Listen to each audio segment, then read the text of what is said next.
Hello!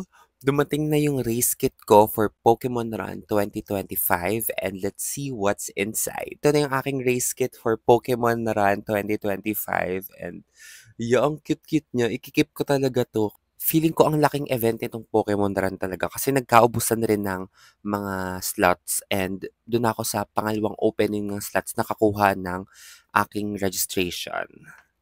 So let's see what's inside. Oh! Buksan na natin yan.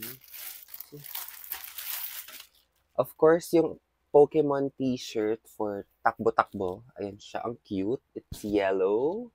Yung size ko pala is XL para at least may onting allowance. And ang cute ni Pikachu. Hindi ito yung Ash Pikachu pero laban na, di ba? Tapos sa likod, ayan siya, buntot ni Pikachu. Fan pack of Pokemon trading cards. Yung bib, race bib ba to? Basta yung number ko. Ayan siya, number 30462. Itong Pokemon Play Cards na card game. Ayan siya. And alam niyo naman, naglalaro ko ng trading card game, pero sa ano lang, sa online lang. Pag-aaralan ko pa kung paano gamitin. Super excited na ako. Hinuli ko talaga yung fan pack natin ng Pokemon trading cards. And then let's see what's inside. So, should I open it or should I keep it sealed?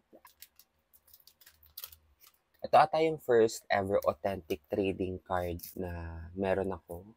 Meron siyang 3 piraso inside. So, ito siya. Ooh, it's Pidove. Meron ako nito sa Alpha Sapphire. It's Pinnacle and Zeraora. Ay, ang cute. Ayan. I think itong prices nito hindi ko alam. But yeah, for collectibles. And that's it, Pansit, for my Pokemon Run 2024 race kit.